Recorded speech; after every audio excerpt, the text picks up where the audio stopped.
الشيطان الرجيم.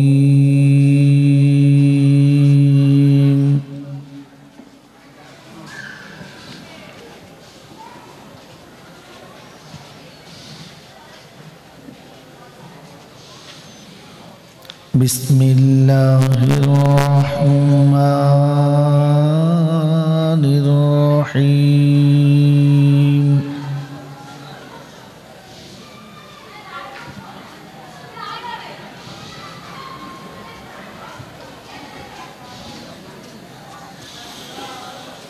الحمد لله رب العالمين.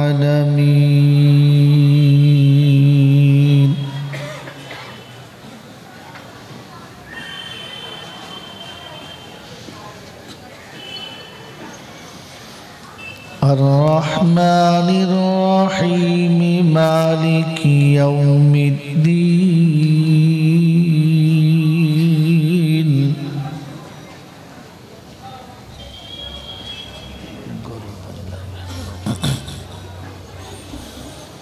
إياك نعبد وإياك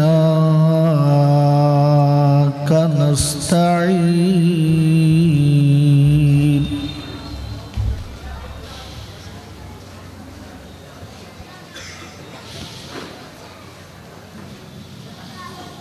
اهدنا الصراط المستقيم صراط الذين أنعمت عليهم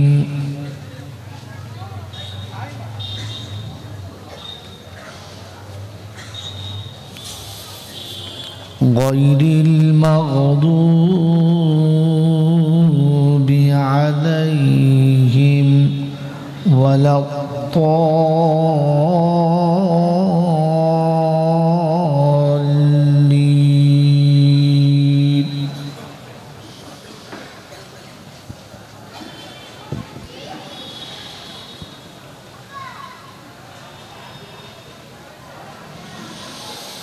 بسم الله الرحمن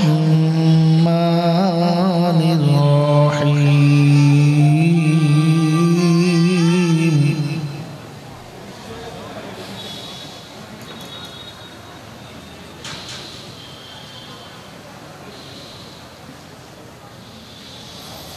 هو الله الذي لا إله إلا هو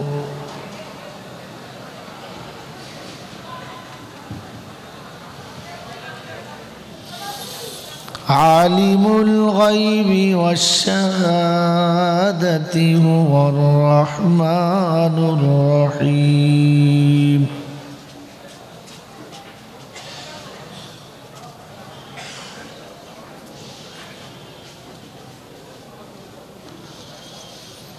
هو الله الذي لا إله إلا هو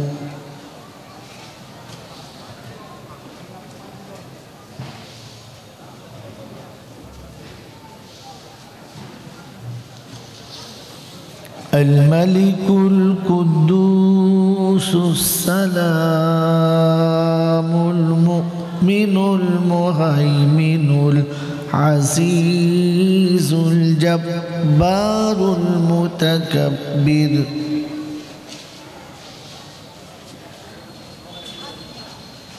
سبحان الله عما يشركون.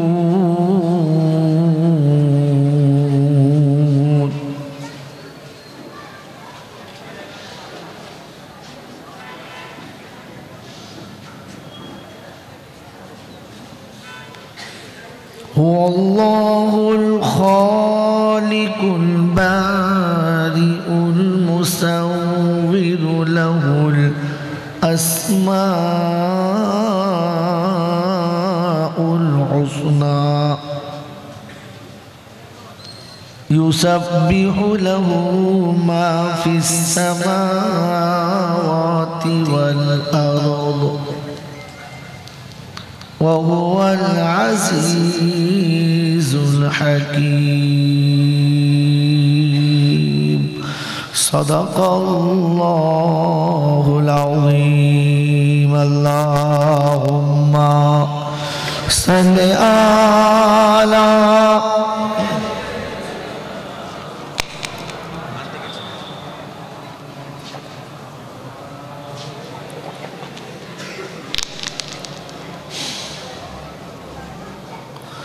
তুমি আবার বানাও ওই কাবার মেহমান এই পাপীরে আল্লাহুম্মা আমিন বলেন। আপনারা কাবার মেহমান হতে চান না তো আমিন বলেন। আমি বলার পরে বললে মজা হবে না, আর ওটা উপরে যাবে বলে আশা করা যায় না। আপনার ইচ্ছা থাকতে হবে তো। আচ্ছা বলেন, বিয়ের সময় যদি বউ হু না বলে ওর নানি হু বলে হবে? কেন হবে না? একই পার্টিতে বসে বলেছে তো, এক জায়গায় বসে বলেছে তো, হবে হবে তো। বক্তা বলালে আর আপনি বললে কিচ্ছু হবে, আপনাকে নিজে বলতে হবে। মন থাকবেন শোনো, তুমি আবার বানাও কাবার মেহমান এই পাপীরে তুমি পৌঁছে দিও মদিনাতে, পৌঁছে দিও মদিনাতে নবীজির মাঝারে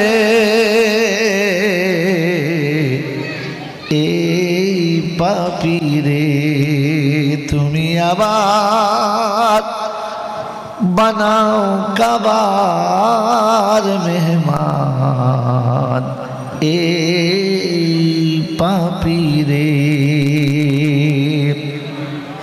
তো আফে জিয়া রাতে নিও মাকামে ইব্রাহিমে নামাজ পড়ার সুযোগ দিও। তো আফে জিয়া রাতে নিও মাকামে ইব্রাহিমে নামাজ পড়ার সুযোগ দিও।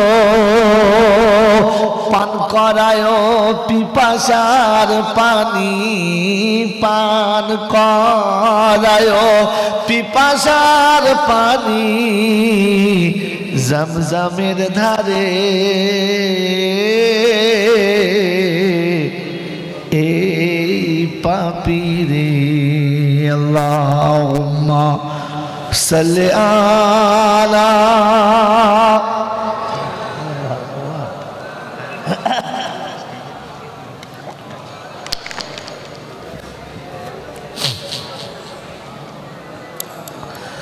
রিয়াজুল জান্নাতে নিও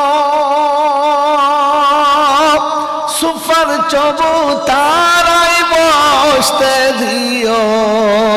রিয়াজুল জান্নাতে নিও সুফার চবুতারায় বসতে দিও।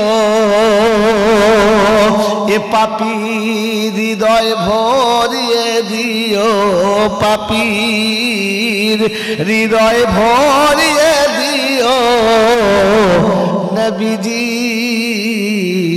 দিদারে এই পাপীরে তুমি আবার বানাও কাবার মেহমান এই পাপীরে। জান্নাতুল বাকিতে নিও তোমার বন্ধুদের সব দেখিয়ে দিও। জান্নাতুল বাকিতে নিও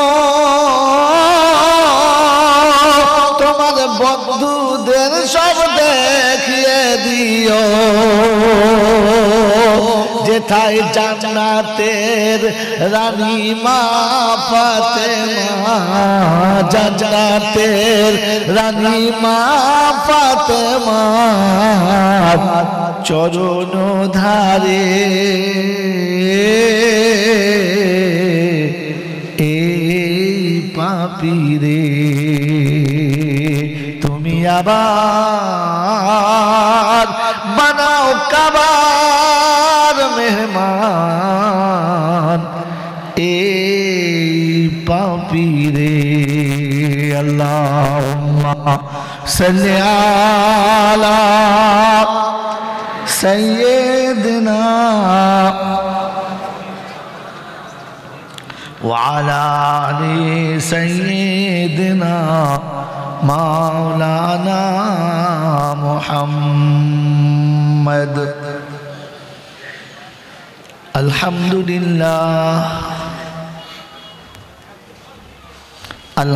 لله نحمده ونستعينه ونستغفره ونؤمن به ونتوكل عليه ونعوذ بالله من شرور أنفسنا ومن سيئات أعمالنا من يهده الله فلا مضل له ومن يضلله فلا هادي له ونشهد أن لا إله إلا الله وحده لا شريك له ونشهد أن سيدنا ونبينا وشفينا وحبيبنا وسندنا ومرشدنا ومولانا محمدا عبده ورسوله صلى الله تعالى عليه وعلى آله وأصحابه وأزواجه وذرياته وأهل بيته أجمعين. قال الله تبارك وتعالى في كلامه العظيم بسم الله الرحمن الرحيم رب اشرح لي صدري ويسر لي أمري واحلل عقدة من لساني يفقه قولي. وقال أيضا سبحانك لا علم لنا إلا ما علمتنا إنك أنت العليم الحكيم. وقال أيضا ربنا لا تؤاخذنا إن نسينا أو أخطأنا. সকলে বলি আমিন। قال الله عز وجل أيضا في كلامه بسم الله الرحمن الرحيم تبارك الذي نزل الفرقان على عبده ليكون للعالمين نذيرا. وقال الله عز وجل أيضا في كلامه الحمد لله الذي أنزل على عبده الكتاب ولم يجعل له عوجا وقال الله عز وجل أيضا في كلامه ورتل القرآن ترتيلا قال النبي صلى الله عليه وسلم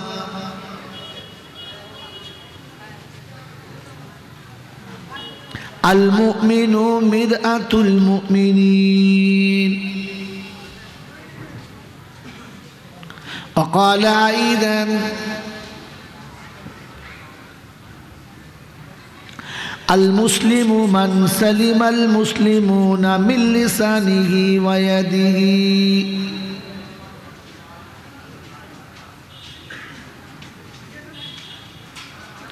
وقال النبي صلى الله عليه وسلم ظن المؤمنين خيرا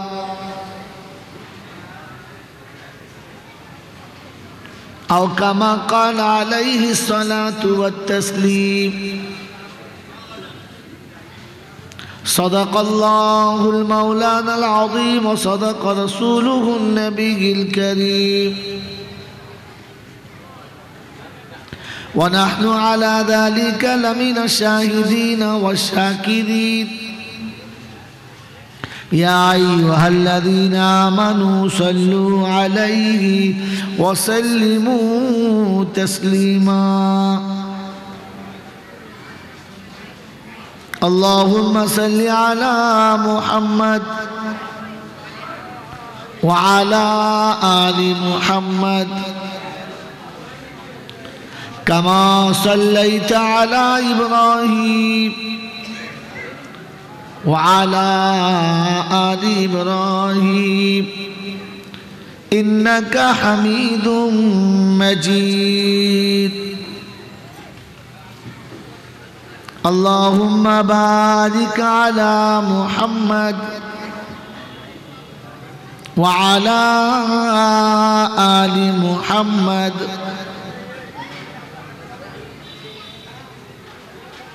كما باركت على إبراهيم وعلى آل إبراهيم إنك حميد مجيد بلغ العلا بكماله كشف الدجى بجماله حسنت جميع خصاله صلوا عليه وآله ऐ खुदा अगर तू करम करे ज़बां पे बात ऐसी दे जो दिल पे असर करे आमीन बोले या साहिब अल जमाली या सय्यद अल बशर मिन वजहुल मुनीरु लक़द नव्वर अल कमर ला युमकिनु सनाया कमा काना हक़्क़हु बादल खुदा बुजुर्ग तू ही किस्सा मुख्तसर अल्लाहुम्मा सल्लि अला मुहम्मदन नबील उम्मील हाशिमी व आलिहि व सहबिहि व बारका व सल्लमा तस्लीमन कसीरन कसीरा। मेरे मोहतरम दोस्त और बुजुर्गों, अल्लाह पाकेर लाखो शुक्रिया, तिनी आमादेरके बड़ो भालोबेसे निरापदे निश्चिंते सुस्थ शरीरे भालोबासार सब मानुषगुलोके छेड़े शैतानेर साथे दुश्मनी करे रहमानेर संगे बंधुत्व करे ফেরেশতাদের সাথে সাথ দিয়ে জান্নাতের বাগানে আসার, বসার, বলার ও শোনার একটা অপূর্ব সুযোগ পেয়েছিলাম, আর সেটাকে সদ্ব্যবহার করতে পারলাম। এজন্য মুক্ত কণ্ঠে কৃতজ্ঞতা স্বীকার করে বলি আলহামদুলিল্লাহ। সত্যি প্রশংসার একমাত্র মালিক হলো আল্লাহ। তিনি ছিলেন, তিনি আছেন, তিনি থাকবেন। আমরা কেউ ছিলাম না, কেউ থাকবো না। থাকবেন তিনি, ছিলেন যিনি, তার কাছেই যেতে হবে, ইচ্ছাতে হোক আর অনিচ্ছাতে হোক। যাব না বলা যাবে না, সময় মতো যাব এ সুযোগও দেবে না। তার কাছে যাওয়ার পরে লাঠি বল, পাটি বল, দল বল, বিদ্যে বল, বুদ্ধি বল, অর্থ বল, জনবল, মনোবল, বুকের বল আর কোমরের বল, তো কবর বলছে গোসল করে একবার আমাদের পাড়ায় শুবি চল। ওখানে শুলে বুঝতে পারবি সব বেকল। অর্থের গরম, ডিগ্রির গরম, রূপের গরম, যৌবনের গরম, বাপের গরম, বেটার গরম, লাঠির গরম, পাটির গরম, নেতার গরম, নীতির গরম, দিল্লিতে দাদার গরম, কলকাতায় দিদির গরম, বাঁশতলায় গেলে দেখবি ফুল নরম। ওখানে নরম হলে রেহাই আর গরম হলে ধোলাই। সিস্টেম দুটো তিনটে নাই।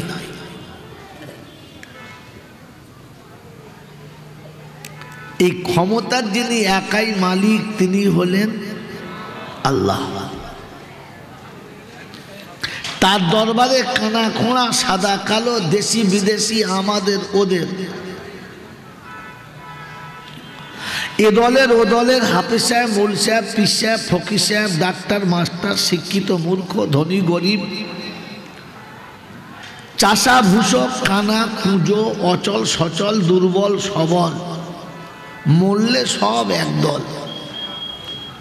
হানাফি, শাফি, মালিকি, হাম্বলি, কাদরিয়া, চিস্তিয়া, মোজাদ্দেদিয়া, নকশবন্দিয়া, দেওবন্দ, ফুরফুরা, তবলিগ, হেজবুল্লাহ, আজানগাছি, হাক্কানি, কাদিয়ানি, তালতলা, নারকলডাঙ্গা, পাথরচাবড়ি, পিয়ারডাঙ্গা, মরে গেলে সব বেটাই কবরডাঙ্গা, আর কোনো ডাঙ্গা নাই।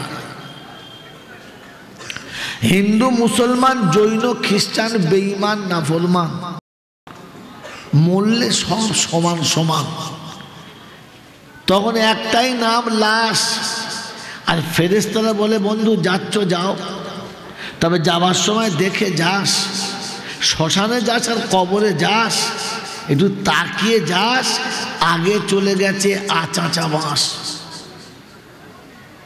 যদি থাকে কিছু মাল করি তো পাস, আর খালি হাতে গেলেই বাঁশ। এই ক্ষমতার যিনি একাই মালিক তিনি কে? জোরে বলে আল্লাহ।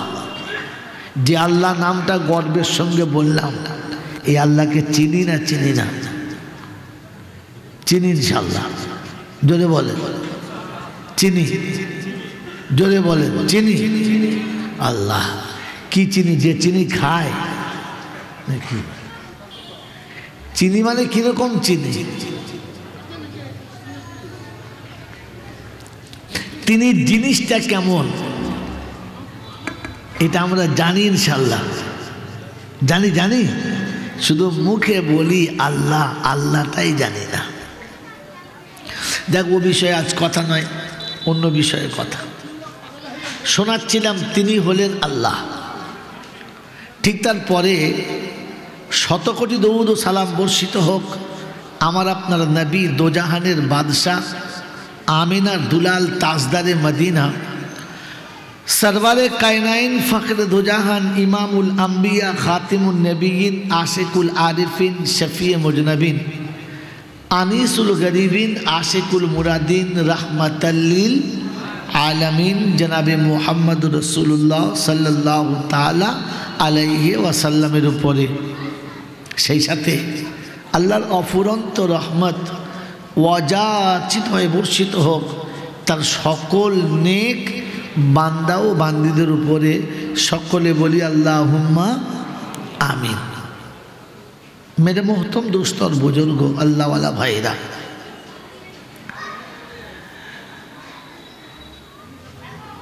আল্লাহ আগে চেনেন, তারপরে আল্লাহ যদি চিনতে পারি তাহলে আপনাকে আমাকে কোনো সময় কোনো জায়গাতে ঠকতে বা লজ্জিত হতে হবে না।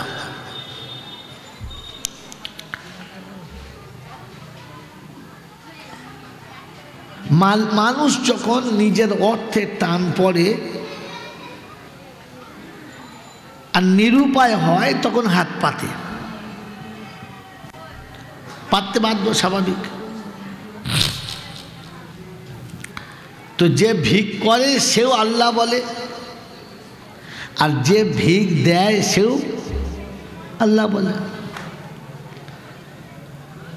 যে ভিখারি সেও আল্লাহকে আল্লাহ বলে ডাকে, আর দাতাও আল্লাহ বলে আল্লাহকে ডাকে। কিন্তু দুজনের আল্লাহকে ডাকা সমান না আলাদা?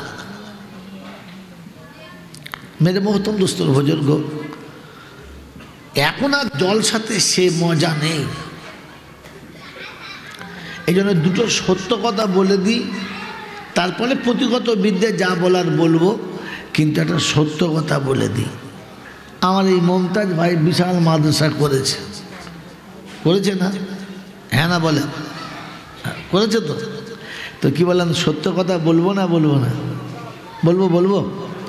প্রতিটি পিতা তার শখ যে মাদ্রাসা দারুল উলুম মোহাম্মদিয়াতে দিলে আমার ছেলেটা টপ হবে। হ্যাঁ না বলে? এই আশায় সব ছেলে ভর্তি করেছে কি জি? কিন্তু সব ছেলে কটা কি টপ র্যাঙ্কের হবে? কি বলেন জি? হবে, কিন্তু কোনটা হবে আমরা জানি না। তাই সবগুলোকে নিয়েছি, আল্লাহ যাকে করবে হবে। কিন্তু এটা ফাইনাল যে সব কটা টপ র্যাঙ্কের হবে, যদি বলে হবে। তো জলসায় যত কটা বসেছে সব কটা জান্নাতে যাবে না, ঢেঁড়স বেশি। কি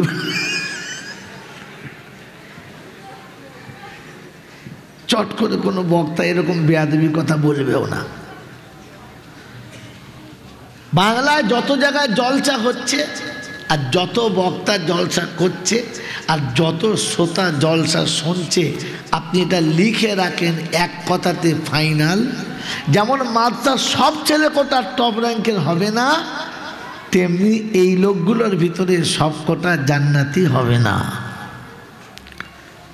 আশা করা হচ্ছে যদি দু চারটে হয়ে যায়, আল্লাহ দেয়।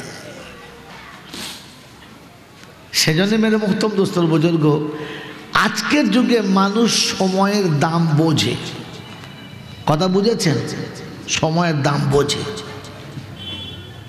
গত রাতে জলসা করতে গেছি দক্ষিণ 24 পরগনা, এই উস্তি থানায়।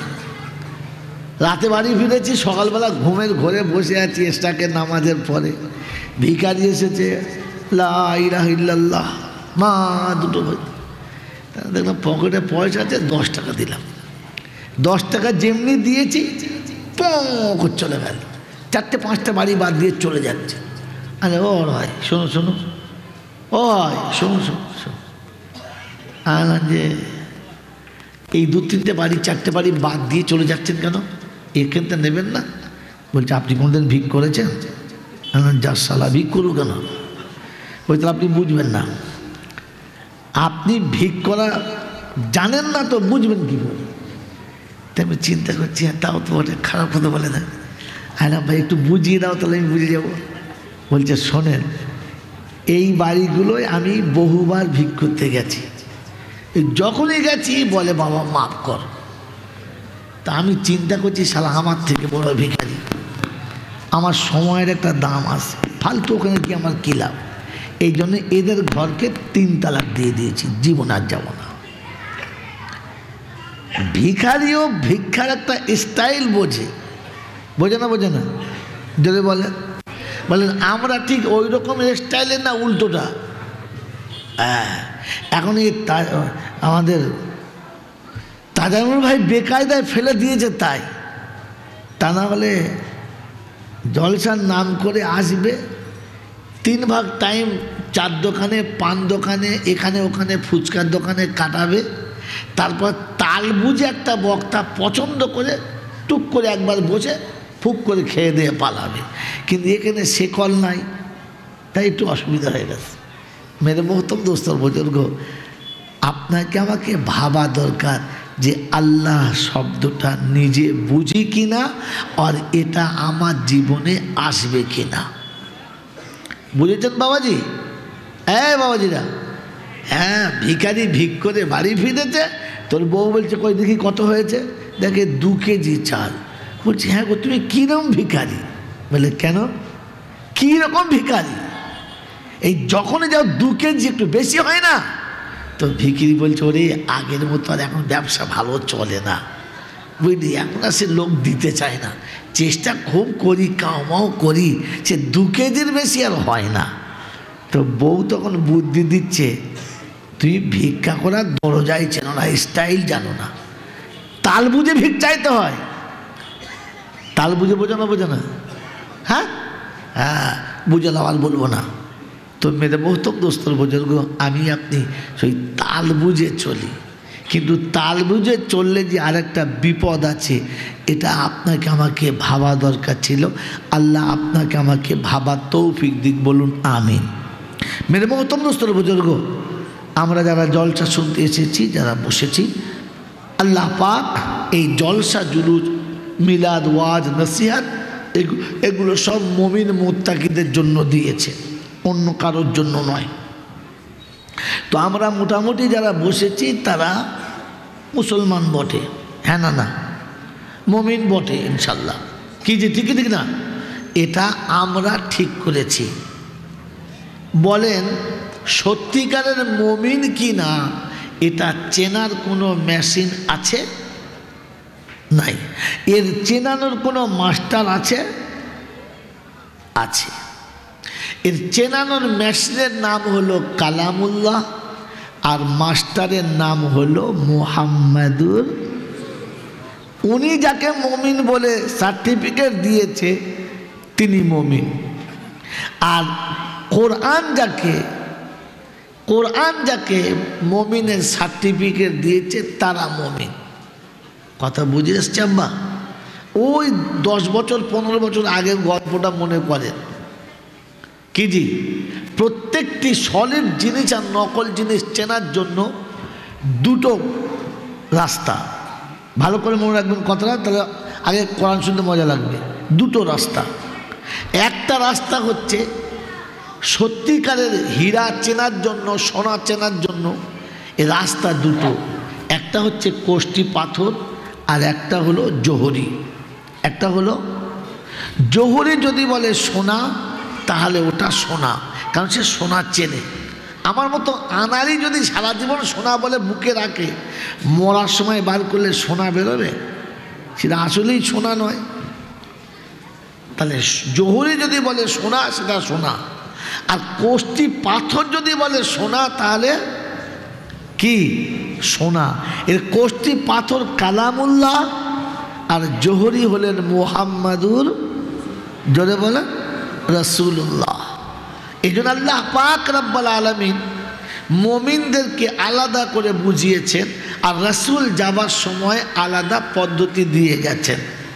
আল্লাহর নবী বললেন, আমি যখন চলে যাচ্ছি তখন তোমাদের জন্য 2টো হাতিয়ার রেখে যাচ্ছি, ওই যে একটা কোষ্টি পাথর আর একটা জোহরি। কথা বুঝে এসছে? আল্লাহ নবী বলেন, তারাকতু ফীহি আমরাইন, কিতাবুল্লাহি ওয়া সুন্নতি, লাউ তামাসাকতুম বিহিমা লাম তাদিল্লু উম্মত আমি রাসূল চলে যাচ্ছি, আমার পরে লা নবিয়া বাদি, কোন নবী আসবে না। আনা খাতামান নবিয়্যিন, আমি হলাম শেষ নবী। অতএব আমি চলে যাওয়ার পরে উম্মত তোমাকে টিকে থাকার জন্য, উম্মত তোমাকে বেঁচে থাকার জন্য দুটো দড়ি দিয়ে গেলাম। একটা আল্লাহর কালাম রেখে গেলাম, একটা আমার সুন্নত রেখে গেলাম। কালামের উপরে যখন থাকবে তোমাকে কেউ টাচ করতে পারবে না, সুন্নতের সাথে যখন থাকবে তুমি কোনো জায়গাতে ঠকবে না। আল্লাহ পাক শুনিয়ে দিলেন, ইয়া আইয়ুহাল্লাযীনা আমানু আতিউল্লাহ ওয়া আতিউর রাসূলা ওয়া উলিল আমরি মিনকুম। ও ইমানদারীরা শুনে রাখো, আমি যা বলেছি ওটা মেনে নাও, আমার রাসূল যা বলেছে ওইটা মেনে নাও। অন্য জায়গাতে শুনিয়েছে ওয়ামা আতাকুমুর রাসূলু ফাখুযুহু ওয়ামা নাহাকুম আনহু ফান্তাহু। আমার রাসূল যেটা দেবে ওইটা নাও, যেটা ছাড়তে বলে ওটা ছেড়ে দাও। ও বুড়িখালি এলাকার বন্ধুরা, পাঁচলার সমস্ত মুমিন মুসলমানেরা, হাওড়া জেলার ইমানদারেরা, বুদ্ধিমানেরা, বলেন আপনার আমার কাছে কোনটা পছন্দ, কোরআনেরটা না নবীর হাদিসেরটা?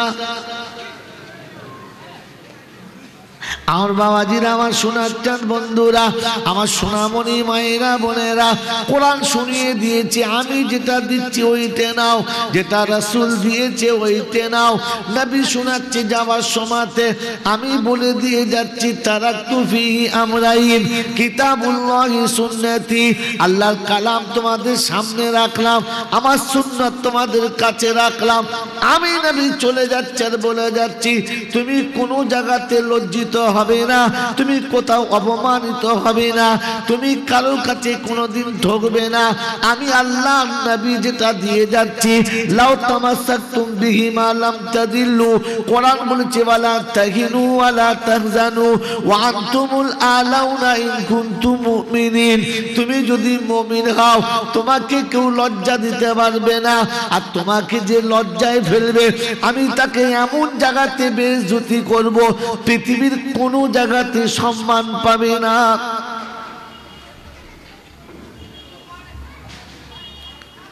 বলেন আপনার আমার বিশ্বাস আছে কিনা? বিশ্বাস ইনশাআল্লাহ। আল্লাহ যা বলেছে সত্য না মিথ্যা? ফুল না হাফ? জোরে বলেন, একদম জোরে বলেন। ফুল যদি বিশ্বাস ছিল, ও মুসলমানের ছেলে লজ্জা নিও না, আর হয়তো কোনোদিন মোহাম্মদিয়াতে আসবো না। তাই বলে যাচ্ছি নমুনা, বিদেশ থেকে হাফিজ সাহেব, কাজী সাহেব, মূল সাহেব এসেছে, মারাত্মক বক্তা কিংবা ওয়াইজিন এসেছে, জলসা শেষে যখন নামবে মুসাফা করার ভিড় লাগে কি লাগে না? এটা কোন কোরআনে ছিল? বিখ্যাত মৌলবি আসলে তাকে মুসাফা করে হাতে চুমো খেতে হবে, তার পা দুটো টিপলে আমার নেকি হবে। ওরে মুসলমানের ছেলে, কোরআনের ভাষা ছিল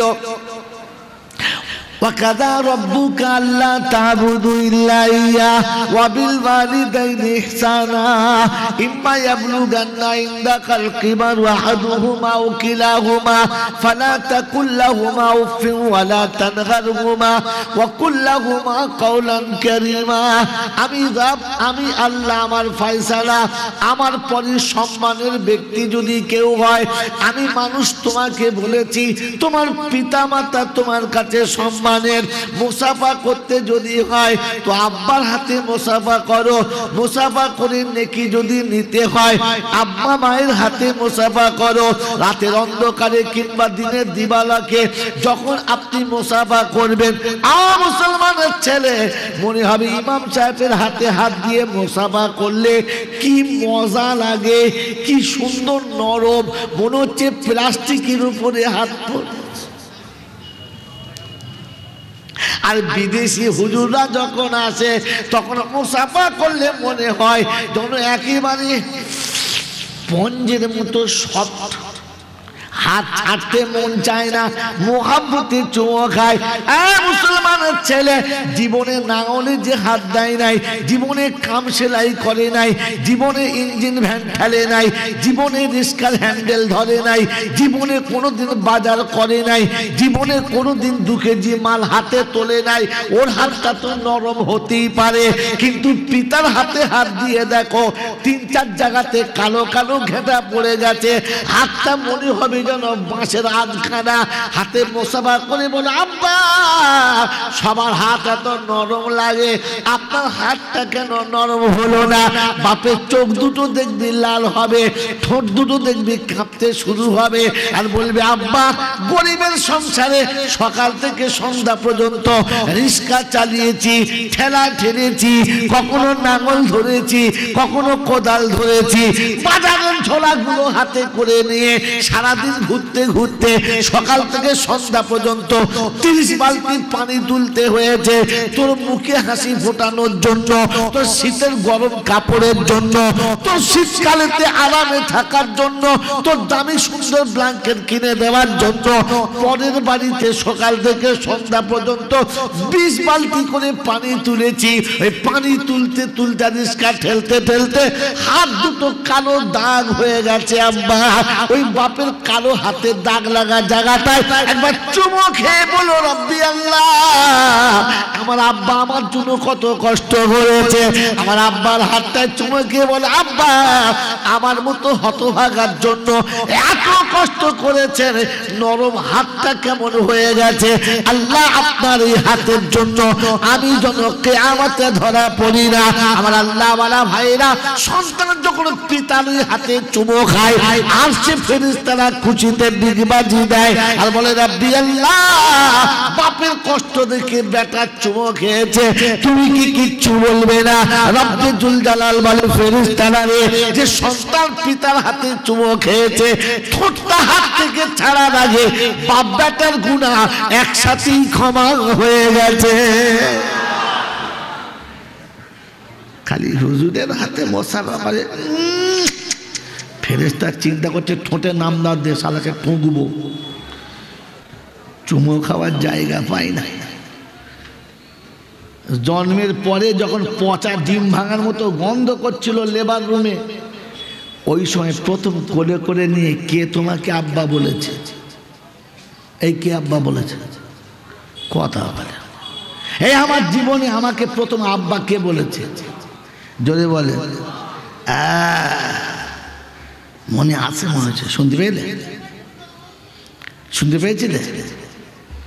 কি করে বুঝলে? আল্লাহ পাক শুনছেন, ফাসিরু ফিল আরদি, পৃথিবীতে ঘুরে দেখো, তাহলেই বুঝতে পারবে। তোমার বাচ্চা যেদিন তোমার বিবির কোলে এসেছে, তো প্রথম তোমার বিবি বুকে জড়িয়ে নিয়ে বলেছে আব্বা। তো তাহলে ভাবতে হবে, আমার মাও আমাকে কোলে নিয়ে প্রথম বলেছে। যদি বলে, এই শীতের দিনেতে কন্যা ছুটে এসে বলেছে, আব্বা আমার জন্য একটা লিপ গার্ড লাগবে, আমার জন্য একটা বডি লোশন লাগবে, আব্বা আমার জন্য দামি দুটো সুন্দর ব্ল্যাঙ্কেট লাগবে, দুটো ভালো মজা লাগবে। কন্যার আব্বা ডাকটা শুনে কলিজা ঠান্ডা হয়ে গেছে। বাপ কাঁধের উপরে সব বোঝা বয়ে নিয়েছে। কন্যার সুখের জন্য লিপ গার্ড এলো, কন্যার সুখের জন্য, শান্তির জন্য বডি লোশন এলো। ও মুসলমানের ছেলে, প্রথম তোমাকে জীবনে যে আব্বা বলে ডেকেছে, ওর লোশনটা কবে আসবে বলো? আসবে? আসবে? সরষের তেল পায় না, তারা বলে লোশন দেবে। আর বাবাজিরা, আমার শোনাচ্ছেন বন্ধুরা, এরা আবার জান্নাতের জন্য আল্লাহর কাছে দোয়া করে, আল্লাহ জান্নাতের বাগান ফেরদাউস খুলে দাও। ফেরেশতা বলছে মালটাকে তুলে দাও, তারপর ফেরদাউস আমি ফেড়ে দেবো, ঠুকে ফেড়ে দেবো। বোকা কথা।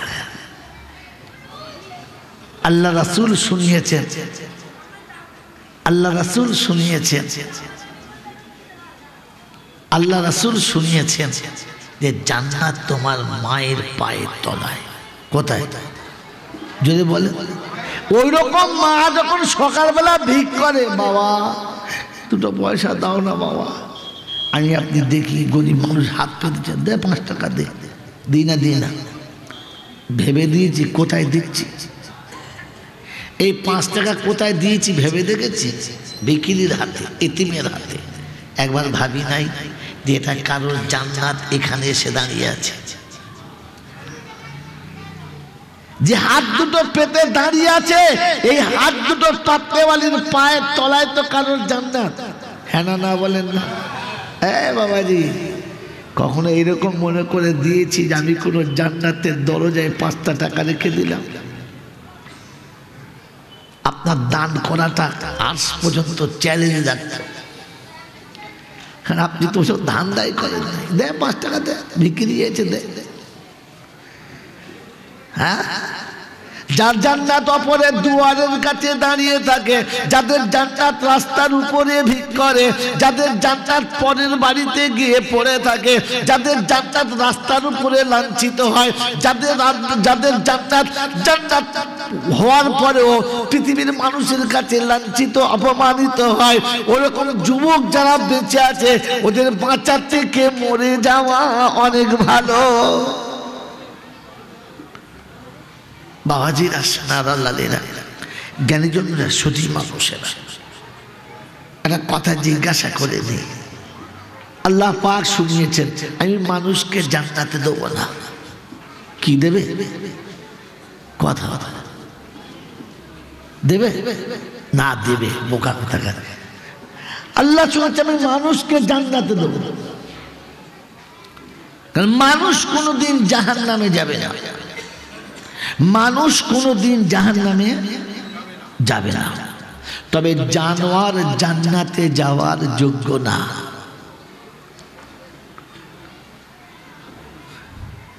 আমরা রেগে গেলে, বিরক্ত হলে কি বলি? আচ্ছা জানোয়ারের পাল্লায় পড়লুম তো, বলি না? এই শব্দটা ঠিক না ভুল? যদি বলে কোন দিক থেকে? ভাই এটা শেখার নাম, জলসা শেখার নাম। খালি হাঁ করে শুনলাম আর চলে গেলাম, গল্প ধরছি ইনশাল্লাহ, গল্প শোনাবো। বলেন আমি বাপ হয়ে বাচ্চার উপর রেগে বললাম জানোয়ার, বড় হয়ে ছোটকে রেগে বললাম জানোয়ার, বন্ধু হয়ে বন্ধুর উপর রেগে গিয়ে বললাম জানোয়ার, এই শব্দটা ঠিক না ভুল? যদি বলে ভুল। কি কোন দিক থেকে?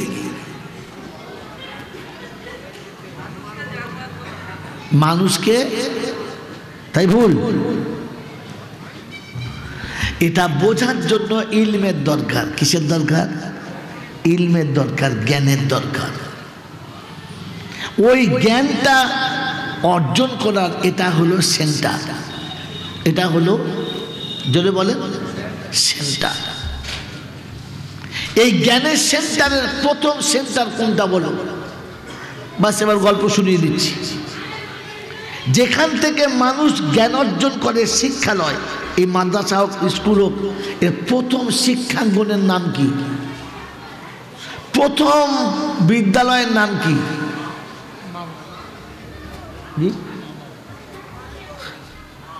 প্রথম বিদ্যালয়ের নাম কি?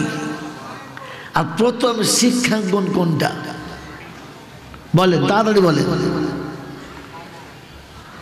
আরে এত ছোট করে কেন ভাবো, বড় করে ভাবো না। প্রতিটি বাচ্চার প্রথম শিক্ষাঙ্গন হচ্ছে, শিক্ষা অঙ্গ হচ্ছে সেটা মা বাবা। আমি শিক্ষার প্রতিষ্ঠানের প্রথম প্রতিষ্ঠানের নাম কি? কিচ্ছু শোনেন না বাবাজি, শুধু খালি সূচের মাথায় সুতো পড়ান আর মনে মনে করেন আমরা খুব বুঝি। এক কলম বোঝেন না, কিন্তু মোড়ের মাথায় 4 দোকানে এমন ভাব নিয়ে বসে, মনে হবে শালা সব বোঝে, এদিকে কিছুই বোঝে না। প্রথম মাদ্রাসার নাম কি বলো? আর কি বলে বলে কি বলেছে বলেন, যাবো না, ভুল গেছে, খানিক দূর গেছে, খানিকটা গেছে। মেরে মহতম দোস্তর বুজুর্গ, পৃথিবীর যত কলেজ আছে একদিন বন্ধ হয়ে যাবে। শিক্ষার প্রথম স্টেশন কখনো বন্ধ হবে না। এবারে বলেন, পৃথিবীর যত শিক্ষালয় আছে সব শেষ হবে, কিন্তু ইলম শিক্ষার প্রথম শিক্ষালয় কখনো শেষ হবে না। জানেন না, ইলমে দ্বীন শিক্ষার প্রথম প্রতিষ্ঠান হলো আরশ। প্রথম টিচার হলেন আল্লাহ, আর প্রথম ছাত্র হলো আদম। ওয়াল্লামা আদামাল আসমাআ কুল্লাহা, শিক্ষা এখান থেকে চালু। কথা বুঝেছেন? আর পৃথিবীর জমিনের যত শিক্ষাঙ্গন আছে তার মেন সেন্টার হলো মসজিদে নববী। এই জন্য আমি অনেক সময়তে এক সময় একটা চরম অশান্তির মাঝখানে পড়েছিলাম, আর সেদিন বলেছিলাম, অনেক আগের কথা। আর তারা শোনাচ্ছিল, তাদের কথা ছিল হেজবুল্লাহ রাই জান্নাতে যাবে, হেজবুল্লাহ রাই আল্লাহর দল, আর কেউ না। তারা জানতো আমরা হেজবুল্লাহ। আলাম শোনেন, প্রথম শিক্ষা যেখানে শুরু হয়েছে ওটা হলো বাইতুল্লাহ, আল্লাহর ঘর। প্রথম টিচার যিনি, তিনি হলেন মুহাম্মাদুর রাসূলুল্লাহ। মনে থাকবেন ইনশাআল্লাহ। প্রথম যে বই দিয়ে শিক্ষা শুরু, ওই বইটার নাম হলো কালামুল্লাহ। আর বাইতুল্লাহতে রাসূলুল্লাহর সামনে কালামুল্লাহ যারা শিখেছেন ওরাই হলো হিজবুল্লাহ। উলাইকা হিজবুল্লাহ। তুলুন হাদিস আর দেখুন, আল্লাহ নবী বলেছিলেন উলাইকা হিজবুল্লাহ। অতএব আল্লাহর ঘরে বসে কোরআন শেখে যারা, কোরআন শেখায় যারা, কোরআন শুনে যারা, কোরআন শোনায় যারা, কোরআন বোঝে যারা, কোরআন বোঝায় যারা, হিজবুল্লাহ হলো মসজিদের বাইরে নয়, মসজিদের ভিতরে। কথা মনে থাকবেন ইনশাআল্লাহ। আমার আল্লাহওয়ালা ভাইয়েরা, জ্ঞানীজনরা, সুধী মানুষেরা, এই জন্য ইলম এটা হলো মার্কাজ। আমি আর আপনি মনে রেখে দিই, এই মার্কাজের যিনি প্রথম সেন্টার চালিয়েছেন তিনি মুহাম্মাদুর রাসূলুল্লাহ। আমার আল্লাহওয়ালা ভাইয়েরা, জ্ঞানীজনরা, সুধী মানুষেরা, আমি আর আপনি মনে রেখে দিই, আপনাকে আর আমাকে শোনানো হয়েছে তোমাদেরকে নির্বাচিত করে পাঠিয়েছি, তোমরা নির্বাচিত হয়ে এসেছে, অতএব তোমাদের সবকিছু নির্বাচিত হবে। হুয়াজতাবাকুম ওয়া সাম্মাকুমুল মুসলিমিন, আমি তোমাদের নাম মুসলমান দিয়েছি, আর আমি তোমাদেরকে নির্বাচন করে রেখেছি আদম থেকে ঈসা পর্যন্ত সমস্ত নবীর উম্মতের ভিতর থেকে আমি বেছে বেছে তোমাদেরকে উম্মতে মুহাম্মাদি করেছি। আমার বন্ধুরা, আমার আল্লাহওয়ালা ভাইয়েরা, জ্ঞানীজনরা, সুধী মানুষেরা, আমি আর আপনি একটু ভাবি, আল্লাহ আমাদেরকে বেছে ছেঁটে আলাদা করেছে, আর আমি আপনি আল্লাহ পাকের পছন্দের পাত্র বলে আলাদা করেছেন। আপনার আমার চলার পথে, বলার পথে কখনো ভেবে দেখেছি আমি আল্লাহ পাকের সেই নির্বাচন করা, সেই ছেঁটে বেছে রাখার মর্যাদা রেখেছি না রাখি নাই? আমার বন্ধুরা, আল্লাহ পাক আপনাকে আমাকে শুনিয়েছে ওয়াসাম্মাকুমুল মুসলিমিন, তোমাদের নাম মুসলমান। মোটামুটি এখান থেকে শুরু করেছিলাম, এবার শোনাচ্ছি আমরা মুসলমান ইনশাআল্লাহ। জোরে বল মুসলমান ইনশাআল্লাহ। তো এই মুসলমানের জন্য কার কাছ থেকে নিতে হবে? নবীর কাছ থেকে। আল্লাহ নবী বলেন মান সালিমাল মুসলিমুনা মিন লিসানিহি ওয়া ইয়াদিহি। আমি রাসূল বলছি মুসলমানের নমুনা শোনো। মুসলমান আর এক মুসলমানের কাছে নিরাপত্তা পাবে, সে কখনো তাকে কষ্ট দেবে না, হাতে কিংবা মুখে কোনো মুসলমানকে কষ্ট দেবে না, তার নাম মুসলমান। আমি আপনি যারা বসে আছি, এবারে ভাবি এই চ্যাপ্টারের ভিতরে আপনার আমার নাম পড়ে কি পড়ে না? এটা রাসূল শুনিয়েছে, আমি না। আর আল্লাহ শোনাচ্ছে, রাসূল যেটা দেবে ওটাই আমার কথা, ওইটাই কারেক্ট। অতএব আমি মুসলমান বলে যতই দাবি করি, আমার মুসলমানিত্বের দাবির পরিচয় মানানোর জন্য তিনি শুনিয়ে দিয়েছেন এটা কি জি নবী ইনশাআল্লাহ, নবী ইনশাআল্লাহ। তো আল্লাহ পাক শোনাচ্ছেন লাকাদ কানা লাকুম ফি রাসূলিল্লাহি উসওয়াতুন হাসানা। তুমি যদি সত্যিকারের মানুষ হতে চাও, আর উম্মতে মুহাম্মাদি বলে পরিচয় দাও, তো আমার নবীর জীবনীটা তোমাদের কাছে সবথেকে বড় নমুনা। আমার আল্লাহওয়ালা ভাইরা, জ্ঞানীজনরা, সুধী মানুষেরা, অনেক কথা বলে ফেললাম। এবারে কথাগুলোকে গুছিয়ে নেন, বলেন আপনার আমার কোন আমলটা আমার নবীর সাথে মেলে, কোন আমলটা দেখি আমি কিয়ামতে বলবো যে রাসূল এইটা আপনার মতো করেছি, এটা আপনার সঙ্গে মিলিয়ে নিয়েছি। কি যে মেলাবো ইনশাল্লাহ, মেলাবার চেষ্টা করবেন ইনশাল্লাহ। আমার আল্লাহওয়ালা ভাইরা, জ্ঞানীজনরা, সুধী মানুষেরা, আল্লাহর পিয়ারা নবী সাল্লাল্লাহু তাআলা আলাইহি ওয়াসাল্লাম, কথা এখান থেকে মনে রাখেন, পিছনেটা ছাড়া ছাড়া কথা মনে নাও রাখতে পারেন, এখান থেকে মনে রাখেন। আল্লাহর নবী সাল্লাল্লাহু তাআলা আলাইহি ওয়াসাল্লাম এশার নামাজের সময় মসজিদে নববীতে এসেছেন, নামাজের আজান হয়ে গেছে, রাসূল মেম্বরের ভিতরে বসে আছেন, জামাতের টাইমে জামাত হবে, সাহাবীরা ওযু করে ভিতরে বসেছেন, আর আল্লাহ রাসূল মেম্বরের ভিতরে বসে বেতাহাসা একেবারে বেমালুম কাঁদতে শুরু করেছেন। এত কাঁদছেন যে সাহাবারা অবাক হয়ে গেছেন, কি হবে, রাসূল এতটা কাঁদছে কেন, কি হলো আল্লাহ রাসূলের? অনেকক্ষণ কাঁদলেন, কাঁদার পরে বহুক্ষণ পরে আস্তে আস্তে রাসূল সামলালেন, কান্না বন্ধ হলো, নামাজ হয়ে গেল, জামাত হয়ে গেল, নামাজ হয়ে গেল, সাহাবীরা বসে আছেন। নামাজের শেষে আল্লাহ রাসূল চেহারা ফিরিয়েছেন, তো সবাই বসে জিজ্ঞাসা করছেন, ইয়া রাসূলুল্লাহ, ইয়া হাবিবাল্লাহ, বেয়াদবি হলে মাফ করবেন, একটা কথা জানতে চাইছিলাম। বললে কি? বলে ইয়া রাসূলুল্লাহ, ইয়া হাবিবাল্লাহ, এতটা কাঁদছিলেন কেন নামাজের আগে? কাঁদার কারণটা কি? কোনো দুঃসংবাদ, কোনো বিপদ, কোনো মুসিবত, কোনো রকমের কোনো আবহাওয়া, কোনো খবর? আল্লাহ রাসূল বললেন না। বললে তবে? আল্লাহ রাসূলের চোখ দুটো পানিতে ছলছল করছে, একেবারে অশ্রুসিক্ত নয়ন, আবার চোখে পানি এসে গেছে। সাহাবীরা অবাক, চুপ করে আছে। বললেন, ইয়া রাসূলুল্লাহ, বেয়াদবি হলে বলতে হবে না, যদি বলার না হয় তো বলবেন না।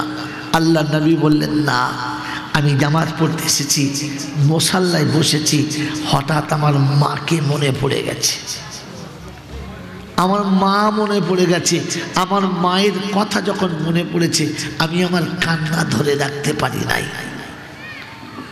কারণ যখন আমি নামাজের জন্য আসছিলাম, ওই সময় এক বাচ্চা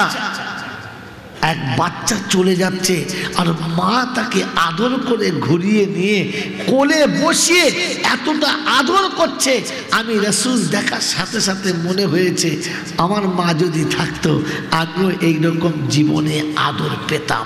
আমার মা মনে পড়েছে। আমার বন্ধু, আমার আল্লাহওয়ালা ভাইরা, আমার জ্ঞানীজনরা, বুদ্ধিজীবীরা, আমি আপনি ভাবি আর বলেন আমাদের মা মনে পড়েছে? কখনো মা মনে পড়ে? মা মনে পড়ে? আল্লাহ পাক শোনাচ্ছেন, আয়াত শুনিয়ে রেখেছি, একটুখানি শুনিয়ে ছেড়ে দিয়ে চলে গিয়েছিলাম। আল্লাহ পাক শোনাচ্ছেন, ওয়াহফিজ লাহুমা জানাহাদ যুল্লি মিনার রাহমা ওয়া কুর রাব্বিরহামহুমা কামা রাব্বায়ানি সাগীরা। বিশ্ববাসী শুনে রাখো, আমার ফয়সালা তোমাদের শুনিয়ে দিয়েছি আর বলে দিয়েছি, পিতা মাতাকে ডানার ভিতরে মুহাব্বতের বাহু ধরে রেখে দাও, কোনোদিন যেন তাদের সঙ্গে দুর্ব্যবহারের সূচনা করবে না, শব্দটুকু বলবে না, কষ্টের ভাবটা প্রকাশ করবে না। আমি আল্লাহ পাক শুনিয়েছি, ওদেরকে মুহাব্বতের বাহু ধরে রাখো যারা তোমাকে সব থেকে বড় আদরে রেখেছে। আল্লাহ পাক রব্বুল আলামিন বলে, উম্মত রে, ও হাবিবের উম্মত, তুমি তোমার নবীকে ফলো করে এসো। ওয়া মা তাকুমুর রাসূলু ফাখুযুহু, তোমার রাসূল তোমাকে যেটা দেবে ওইটা তুমি সাথে নাও, ওইটা ছেড়ে কোনোদিন আসবে না। তুমি যদি মুসলমান হও তো নবী শোনাচ্ছে, হাতের দ্বারায়, মুখের দ্বারায় কোনো মুসলমানকে কষ্ট দেবে না। এ বাপজিরা, সোনারা, লালেরা, জ্ঞানীজনেরা, সুধী মানুষেরা, বিশ্বনবীর সব থেকে আদরের বিবি আম্মাজান খাদিজাতুল কুবরা পৃথিবী ছেড়ে, দুনিয়া ছেড়ে চলে যাবার সময় বড় কষ্ট পাচ্ছেন, চেহারাটা মলিন হয়ে গেছে, চেহারা একেবারে মলিন, খুব কষ্ট হচ্ছে। আল্লাহ নবী কাছে এসে বসলেন, মাথাটাকে তুলে কোলের উপরে নিলেন, আর কপালে আস্তে করে হাতটা বুলিয়ে জিজ্ঞাসা করছে, কষ্ট হচ্ছে? বললেন না। আল্লাহ নবী অবাক হয়ে বললেন, খাদিজা, শারীরিক যন্ত্রণা আর কষ্টের কারণে চেহারার কালার পাল্টে গেছে, এরপরও বলছো না? বললেন না। ইয়া রাসূলুল্লাহ, ইয়া হাবিবাল্লাহ, পৃথিবীর কোনো রমণী কি তার স্বামী যদি ভালোবেসে কোনো মাথায় বালিশ দেয়, সেটা 200, 500, 1000, 2000 টাকা দাম হবে, তার থেকে বেশি দামি না। আপনি আমাকে যে বালিশের উপরে মাথাটা দিয়েছেন, আপনি আমাকে যে জায়গায় মাথা রাখার সুযোগ দিয়েছেন, কিয়ামত পর্যন্ত কোনো রমণী ওই জায়গাতে মাথা রাখার সুযোগ পাবে না। আমি দোজাহানের বাদশার কোলে মাথা রেখেছি, অশান্তি আমাকে স্পর্শ করতে পারে না। বাবাজিরা, সুন্নত মনে রেখে দেবেন। বুড়ো হয়ে গেলে আর বউ বুড়ি হয়ে গেলে, তখন বুড়ি 3 তলা আর বুড়ো নিচের তলা, খবর নেই, পাশেই যায় না। মরণের খবর উঠে গেছে, আত্মীয়রা দেখতে এসেছে, নাত জামা এসে নানাকে জিজ্ঞাসা করছে, নানা নানি কিরকম আছে? বলবো আজকালই মরবে, কথাবার্তা আমার হয়ে গেছে আজরাইলের সাথে। মানে আজরাইলের খালাতো ভাই, ওর সাথে গল্প করে গেছে। যা, ও একবার কাছে যায় না। এ আশিকে রাসূল হবে, মুসলমান হয়ে যাবে, ভাবেন বসে। আল্লাহ নবী খাদিজাকে কোলে মাথা রেখে কপালে আরামে হাতটা বুলাচ্ছে আর জিজ্ঞাসা করছে, খাদিজা কিছু লাগবে, কিছু দেব? আম্মাজান খাদিজা বললেন, ইয়া রাসূলুল্লাহ, ইয়া হাবিবাল্লাহ, আমি 2টো জিনিস চাইবো, দেবেন?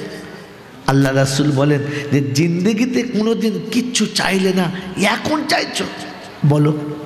বললেন, ইয়া রাসূলুল্লাহ, ইয়া হাবিবাল্লাহ, আমি যখন দুনিয়া থেকে চলে যাব, আমার কাপড়ের কাপড় একটু দামি কাপড় দেবেন তো?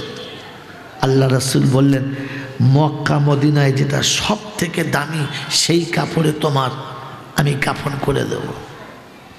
খাদিজাতুল কুবরা শোনাচ্ছেন, ইয়া রাসূলুল্লাহ, ইয়া হাবিবাল্লাহ, আমি মরে যাব, কাপড়ের কাপড়টা পচে যাবে, মাটি হয়ে যাবে, ওটা নষ্ট করে কি লাভ? তাই আমাকে কোনো দামি কাপড়ের কাপড় দিতে হবে না, আপনার গায়ের একটা জামা আমার গায়ে পরিয়ে দেবেন। এ হলো স্বামী স্ত্রীর ভালোবাসা, যে যাবার সময় যেন আমি আমার স্বামীর জামাটা পরে যেতে পারি। আল্লাহ রাসূল বললেন, বলো কোন জামাটা নেবে? যত জামা আছে সব দেখালেন, বললেন, না ইয়া রাসূলুল্লাহ, এ জামাগুলো না, এগুলো আমি আমার সন্তানের জন্য রেখে যাচ্ছি। ইয়া রাসূলুল্লাহ, ইয়া হাবিবাল্লাহ, একটা জামা আপনি পরতে পরতে ছিঁড়ে ফেলেছেন, মদিনার গলিতে চলে গেছেন, ঘুরতে ঘুরতে সারাদিন হয়ে গেছে, সন্ধ্যায় বাড়ি ফিরেছেন, ধুলোতে ভরে গেছে, ঘামেতে ভিজে গেছে, এরপর আমি কেচে দিয়েছি, আবার পরেছেন, পরতে পরতে ছিঁড়ে গেছে, খেজুরের পাতা দিয়ে সেলাই করেছি, আবার ছিঁড়ে গেছে, তো সেলাই হচ্ছে না, আমি ওখানে চামড়া দিয়ে তালি দিয়েছি, পাশে ছিঁড়ে গেছে, চামড়া পাই নাই, চর দিয়ে তালি দিয়েছি, এমনি করতে করতে গোটা জামাটা ছিঁড়ে গেছে, আর পরার মতো কোনো রকমের ব্যবস্থা ছিল না, আপনি ওটাকে রিজেক্ট বলে, বাতিল বলে ছেড়ে দিয়েছেন। ইয়া রাসূলুল্লাহ, ইয়া হাবিবাল্লাহ, ওই জামাটা আমি কেচে ভাঁজ করে রেখে দিয়েছি, আপনাকে দেখিয়ে দিচ্ছি, আমি মরে গেলে ওই জামাটা আপনি আমাকে পরিয়ে দেবেন।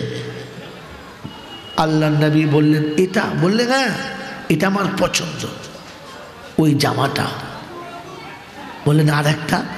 বললেন, ইয়া রাসূলুল্লাহ, ইয়া হাবিবাল্লাহ, পৃথিবীর প্রত্যেকটি নারী যখন মারা যাবে, তো তার স্বামী তাকে কবরে নামিয়ে দিয়ে চলে আসবে। কে নামাবে? কে নামাবে বলো? তার স্বামী। আমাদের দেশের বহু রকমের ঝোঁটন মার্কা মূর্তি আছে, বলছে মরে গেছে আর বইয়ের গায়ে হাত দেওয়া যাবে না, হারাম। মরে গেলে বিবির দেহ স্পর্শ করা স্বামীর জন্য, জোরে বলে, হারাম।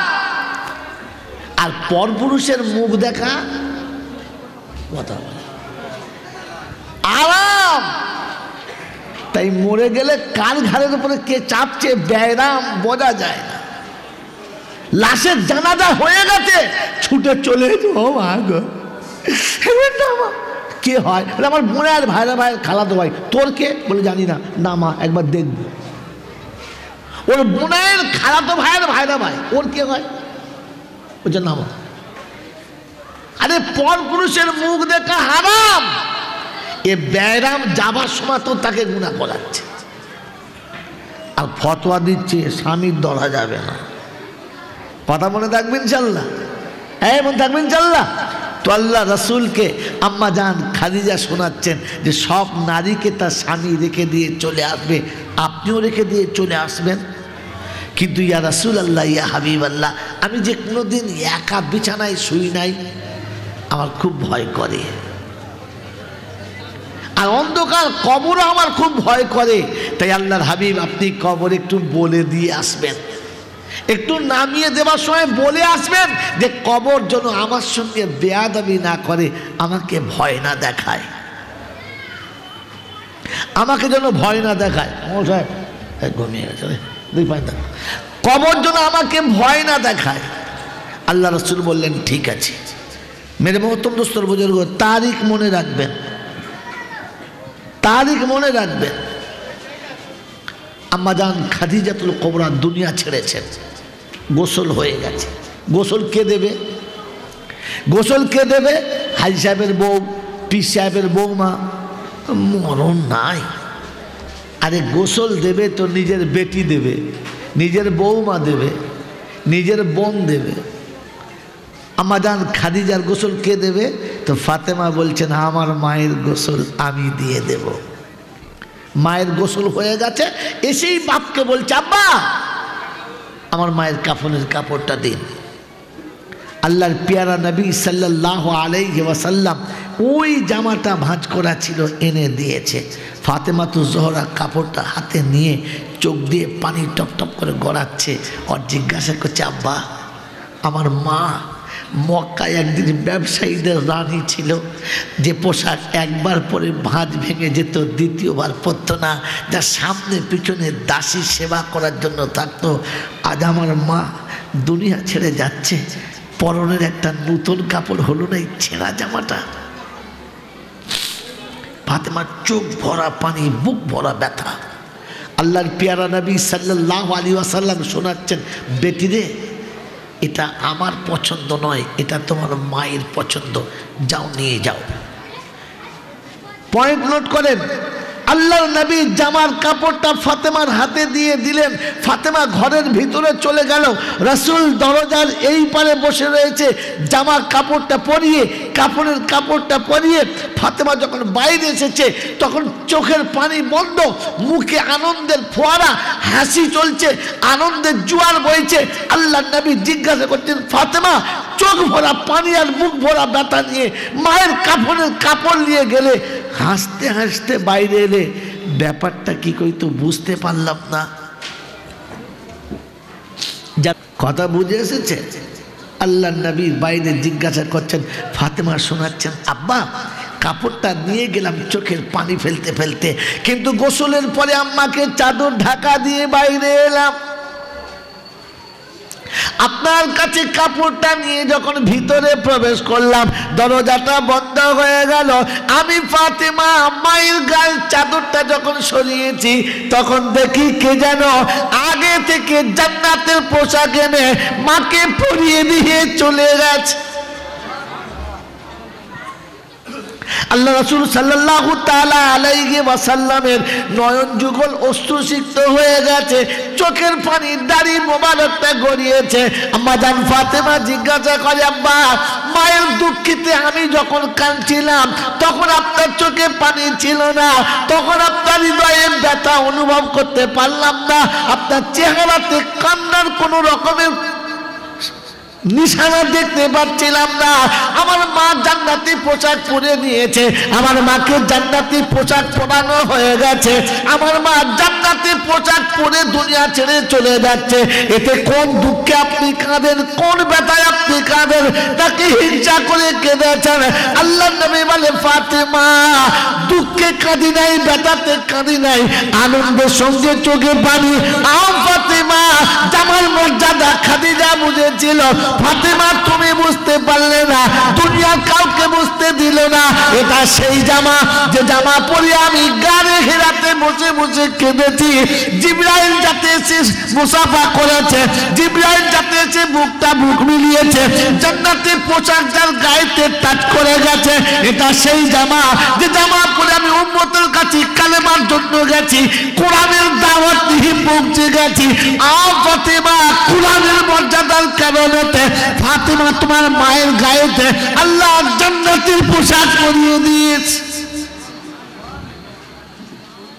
বাবাজিরা, সোনারা, লালেরা, আমি আপনি মনে রাখি, কোরআনের মর্যাদার সঙ্গে সম্পর্ক রাখলে এতটা সওয়াব।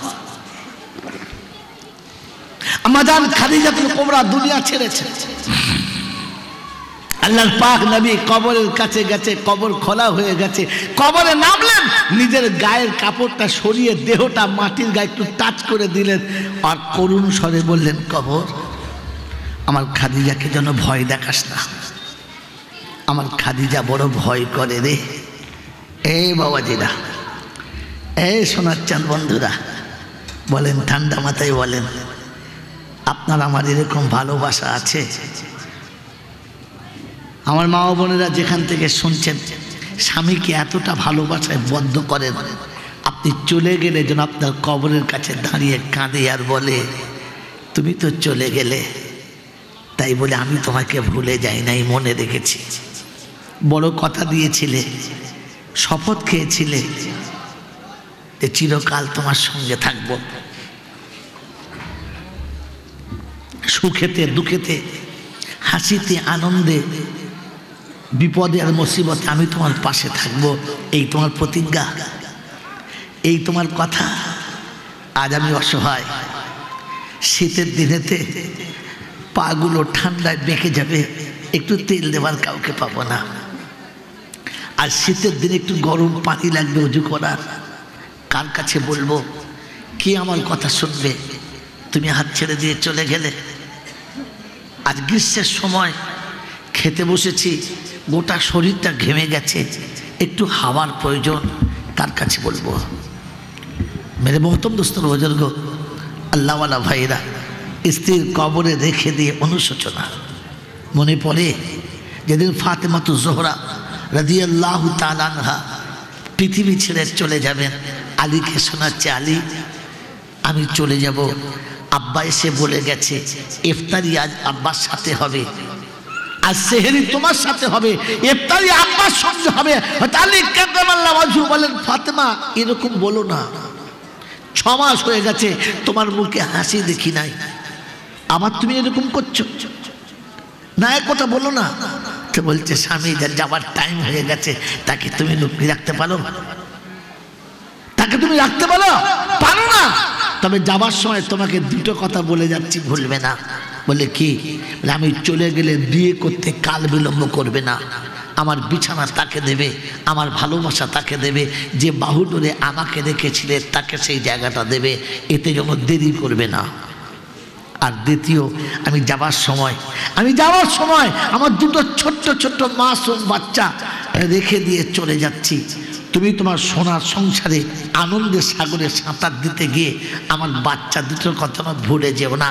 ওরা যেন কোনোদিন প্রভাতে উঠে এই বলে না কাঁদে, মা তুমি নেই বলে সকালে আমাদের কোলে নেওয়ার কেউ নেই, তুমি নেই বলে সন্ধ্যাতে আমাদেরকে আদর করে কাছে বসানোর কেউ নেই। সকাল সন্ধ্যাতে আমার বাচ্চারা যেন এতিমের মতো দরজার কাছে কাঁদে না। হয়তো আলী কারামাল্লাহু ওয়াজহু শোনাচ্ছেন, ফাতেমা পৃথিবীতে যতক্ষণ আমার চোখ দুটো তাকিয়ে থাকবে, আমি হাসান আর হোসেনকে 2 বাহুতে রাখবো, বাহু থেকে কোনোদিন নামাবো না। ফাতেমাতু জোহরা দুনিয়া ছেড়ে দিয়েছেন, জানাজা হয়ে গেছে, অন্ধকার কবরে হযরত আলী একা শোয়াচ্ছেন, একা একা কোলে কোলে শোয়াচ্ছেন। শোয়ানোর পরে ফাতেমা তো জোহরার কাছে বসে সেদিন শোনাচ্ছে, ফাতেমা কখন মা চলে গেছে মনে পড়ে না, কখন আব্বা চলে গেছে মনে পড়ে না। ফাতেমা তোমার আব্বার কাছে বড় হয়েছি, তিনিও চলে গেছেন, আজ তুমিও চলে গেলে, কাউ পৃথিবীতে কেউ থাকে না, তুমিও থাকবে না। তাই ফাতেমা তোমার কাছে একটা অনুরোধ, একটা অনুরোধ, তুমি এখান থেকে গিয়ে যেন তোমার আব্বার কাছে বলে দিও না, তুমি এখান থেকে গিয়ে যেন তোমার আব্বার কাছে বলে দিও না যে আব্বা এমন ছেলের সাথে তুমি আমাকে দিয়েছিলে, এমন ছেলের সাথে আমার সঙ্গী করে দিয়েছিলে, কখনো আমাকে মনের মতো দুটো পোশাক কিনে দিতে পারে নাই, কখনো আমাকে প্রাণ ভরে মনের মতো কোনো খাবার খাওয়াতে পারে নাই। এই অভিযোগটা যেন তুমি তোমার আব্বার কাছে বলে দিও না, তাহলে কিয়ামতে আমি রাসূলের সামনে চেহারা দেখাতে পারবো না। আমার আল্লাহওয়ালা ভাইয়েরা, জ্ঞানীজনরা, সুধী মানুষেরা, আমার সোনামণি মায়েরা বোনেরা, আজকে শুনিয়ে দিয়ে চলে গেলাম, যদি আখিরি নবীর উম্মত হন, যদি উম্মতে মুহাম্মাদি হন, কিয়ামতে রাসূলের পাশে উঠতে চান, তো একটা সুন্নাত জিন্দা করেন। আল্লাহ নেই বলেছেন, মান তামাসসাকা বিসুন্নতি ইনদা ফাসাদি উম্মতি ফালাহু আজরু মিয়াতে শাহিদ। একটা সুন্নত যদি আদায় করো 100 শহীদের সওয়াব। আয় মুসলমানের ছেলে, আজ তো মরার পরে স্বামী হয়ে বিবিকে বিছানায় শোয়ানো ভুলে গেছে, আর স্বামী হয়ে বিবির কাছে ক্ষমা চাইতে ভুলে গেছে। ওই বেহায়ার মতো, ওই বেহায়া নির্লজ্জের মতো খাটের কাছে দাঁড়িয়ে বলেছে ক্ষমা করলাম না। অন্ধকার কবরে বিবিকে শুইয়ে দিয়ে মুখের কাপড়টা খুলে সালাম দিয়ে বলো, আসসালামু আলাইকুম, তুমি এখানে ঘুমাও, আমি আসছি। আর আসার সময় বলে এসো, আমি তোমাকে ভুলি নাই, আমি তোমাকে ভুলি নাই, তুমি চলে এসেছো, আমি ভুলি নাই। তবে বলে যাচ্ছি, সংসার জীবনে চলতে গিয়ে অনেক সময়তে অনেক ভুল হয়েছে, তুমি আমাকে ক্ষমা করে দিও। তোমার অনেক শখ আল্লাহ আমি মেটাতে পারি নাই, তুমি আমাকে ক্ষমা করে দিও। তোমার সঙ্গে চলতে গিয়ে অনেক কম বেশি হয়ে গেছে, তুমি আমাকে ক্ষমা করে দিও। মেরে মহতম দোস্তর বুজুর্গ, আমার আল্লাহওয়ালা ভাইয়েরা, জ্ঞানীজনরা, সুধী মানুষেরা, এটা হলো তার স্বামী হওয়ার পরিচয়। আমার বন্ধুরা, আল্লাহর পাক নবী সাল্লাল্লাহু তাআলা আলাইহি ওয়াসাল্লাম দাফনের পরে কবরের কাছে চুপচাপ দাঁড়িয়ে আছে, চোখের কোণের পানি বন্ধ হচ্ছে না। সিদ্দিক আকবর এসে জিজ্ঞাসা করছেন, ইয়া রাসূলুল্লাহ, ইয়া হাবিবাল্লাহ, জান্নাতুল মালাতে সব চলে গেছে, শুধু আপনি আর আমি, আপনি এত যদি কাঁদেন আমি জাতিকে বুঝাবো কি দিয়ে? পেয়ারা নবী সাল্লাল্লাহু আলাইহি ওয়াসাল্লাম বললেন, আবু বকর, বুঝতে পারছো না, আমি শুধু বিবি হারাই নাই, আমি এমন একজন বন্ধু হারিয়েছি যে বন্ধু পৃথিবীতে কোনোদিন কারো হয় নাই, আর কিয়ামত পর্যন্ত কোনোদিন এমন বন্ধু কারোর হবে না। আমি এমন বন্ধু হারিয়েছি, তাই বন্ধুর বিরহের বেদনাতে দাঁড়িয়ে আছি। যাও, তুমি চলে যাও। সিদ্দিক একবার চলে গেছে, তো আল্লাহ পাক রব্বুল আলামিন চট করে কাটে।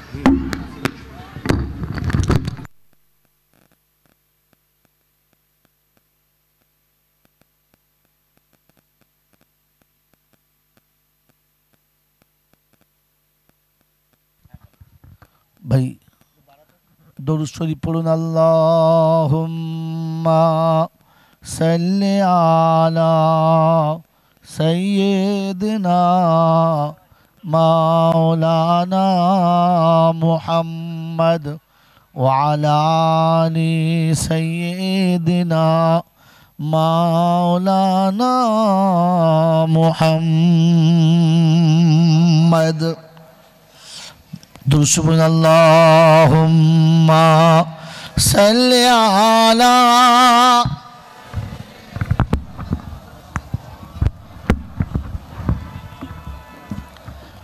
ওয়া আলা আলি সাইয়্যিদিনা মাওলানা মুহাম্মদ। বাবাজিরা, সোনারা, লালীরা, জ্ঞানীজনরা, সুধী মানুষেরা, বিশ্বনবী জনাবে মুহাম্মদ রাসূলুল্লাহ সাল্লাল্লাহু আলাইহি ওয়াসাল্লামকে আল্লাহ পাক জিজ্ঞাসা করছেন, হাবিব, সবাই চলে গেছে, জান্নাতুল মালা খালি হয়ে গেছে, আপনি যাবেন না? তো সেদিন শোনাচ্ছেন, ইয়া আল্লাহ, ইয়া আল্লাহ, আমি আমার খাদিজাকে খুব ভালোবাসি, আমি আমার খাদিজাকে খুব ভালোবাসি, তাই ভালোবাসার কারণে দাঁড়িয়ে আছি। খাদিজার কবরে যাবার আগে বলে গেছে, কবর আমার বড় ভয় লাগে, তাই ফেরেশতা এসে খাদিজার কবরে সওয়াল ও জবাব করবে, আমি আল্লাহ রাসূল দাঁড়িয়ে আছি, জবাবটা আমি দিয়ে দেব, খাদিজার জন্য কষ্ট না হয়। সেদিন রাব্বুল আলামিন শোনাচ্ছেন, ইয়া রাসূলুল্লাহ, আল্লাহ আমার হাবিব তোমাকে শুনিয়ে দিচ্ছি, শোনো। আমি শুনিয়েছিলাম, ইন কুনতুম তুহিব্বুনাল্লাহ ফাত্তাবিউনি ইউহিব্বুকুমুল্লাহ। হাবিব তোমাকে খাদিজা যে ভালোবাসা দিয়েছে, যে ভালোবাসার বন্ধনে তিনি বেঁধেছেন, যে ভালোবাসায় তিনি আপনাকে আবদ্ধ করেছেন, আমি আল্লাহ ওই ভালোবাসাতে এত বেশি ভালোবেসে ফেলেছি, খাদিজাকে তুমি যত ভালোবাসো আমি আল্লাহ তার থেকে বেশি ভালোবাসি। এজন্য আমি খাদিজার কবরে যে ফেরেশতা এসে সওয়াল ও জবাব করবে, আসমানে তাকে আটকে দিয়ে বলেছি, খাদিজার কবরে যেতে হবে না, খাদিজার কবরে যাওয়া দরকার লাগবে না, ওই খাদিজার কবরের জবাবটা আমি আল্লাহ তোমাকে দিয়ে দিলাম। আল্লাহ নবী খবরটা শোনার পরে, আল্লাহ নবী খবরটা জানার পরে জমিনে পড়ে গেলেন, সিজদাতে পড়ে গেলেন, ডুকরে কেঁদে খোদার কাছে শোনালেন, ইয়া রাব্বি আল্লাহ, ইয়া রাব্বি আল্লাহ, আমি আরশে আজিমে গিয়ে খাদিজার জন্য আপনার কাছে কাঁদি নাই, তায়েফের জমিনে খাদিজার জন্য কাঁদি নাই, আমি গারে হেরাতে বসে খাদিজার জন্য কাঁদি নাই, খাদিজার জন্য কোনো সময় আপনার কাছে বলি নাই, আজও আপনার কাছে বলবো না। ইয়া রাব্বি আল্লাহ, আই মাওলাই হাকিম, ফারসে যার জন্য বলি নাই, আরশে যার জন্য বলি নাই, জমিনে যার কথা আলোচনা ছিল না, আসমানে যার কথা আলোচনা ছিল না, আপনি তাকে বাঁচিয়ে নিয়েছেন। কিন্তু আই রাব্বি আল্লাহ, আমার উম্মতের জন্য জমিনে কেঁদেছি, আসমানে গিয়ে আপনার কাছে বলেছি, ফয়সালা জমিনে হলে উম্মতের জন্য, আসমানে ফয়সালা উম্মতের জন্য। খাদিজার কবরের আযাব তো মাফ হয়ে গেল, আমার উম্মতের কবরের আযাব কি হবে? ও বাবাজিরা, নবী তো এতটা আপনার আমার জন্য কেঁদেছেন, এতটা ভেবেছেন, আমরা ভেবেছি কি বলেন? আমরা ওই নবীর কথাই ভেবেছি? ওই নবীর কথা কখনো ভেবেছি? জোরে বলেন। ভাবা হয় নাই, খালি নবীর উম্মত হয়ে গেছি, বাস তাতেই খুশ।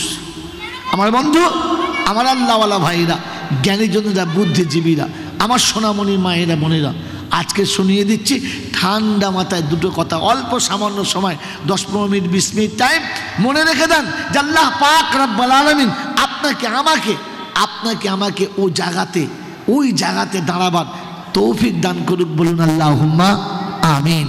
আমার আল্লাহওয়ালা ভাইয়েরা, জ্ঞানীজনরা, সুধী মানুষেরা, আমার সোনামণি মায়েরা, বোনেরা, আল্লাহ পাক সেদিন শোনাচ্ছে, হাবিব এত বড় সংবাদ শুনলাম, খুশি না?